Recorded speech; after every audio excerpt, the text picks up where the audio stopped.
Magandang araw po teachers at sa mga kababayan po ng gobyerno. Welcome back po sa ating YouTube channel kung saan po tayo naghahatid ng mga bagong balita sa DepEd.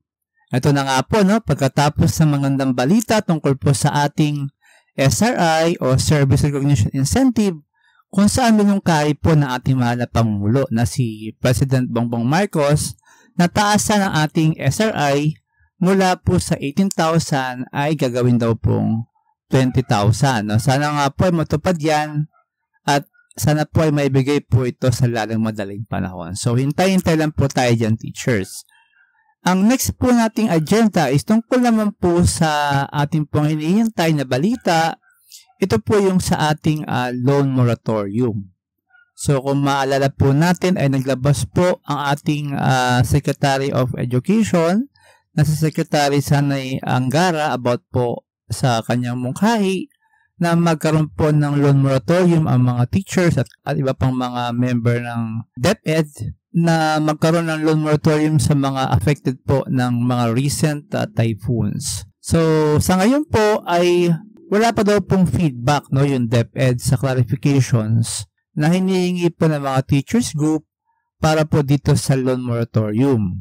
Pero napag-usapan na rin daw po sa GSIS ang loan moratorium at iba pang mga kaakibat makaka-apekto po dito po sa loan moratorium. Ngunit wala rin pong maibigay po na pahayag po ukol dito ang GSIS.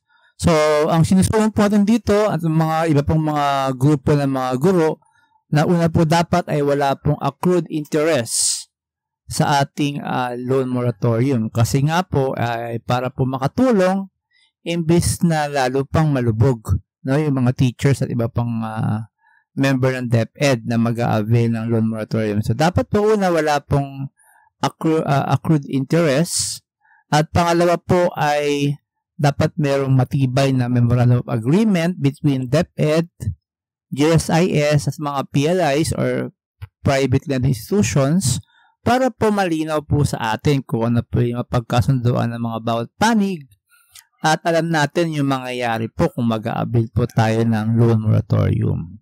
At pangatlo po is meron po kasing mga grupo ng guro na gusto at iba naman po ay parang hindi po nila gusto mag-avail ng loan moratorium. So parang gawing optional po yung mga teachers para po magkaroon po ng malayang pagpili ang bawat membro po sa kanilang financial capability. Kung gusto po nila mag-avail po sila. Kung hindi naman po, ay kung pwede nila ituloy yung kanilang pagbabayad. Ngunit sa ngayon po, ang pinakaulang balita po ay wala pong malinaw na sagot po tungkol dito sa DepEd at sa iba pong mga ahensya about po sa loan moratorium. Maghintay lang po tayo. Hopefully po this week ay makapagbigay na po ng mali na update regarding po sa loan moratorium dahil ito po talaga yung hinihintay ng mga aguruan. Kung mag-a-avail ba or kung hindi matutuloy ito pong loan moratorium. So hintay-hintay lang po tayo, teachers. So para po tayo updated, pa-subscribe na lang po sa ating YouTube channel para alam po natin kung meron po mga bagong balita po about sa ating loan moratorium. Yun po at maraming salamat.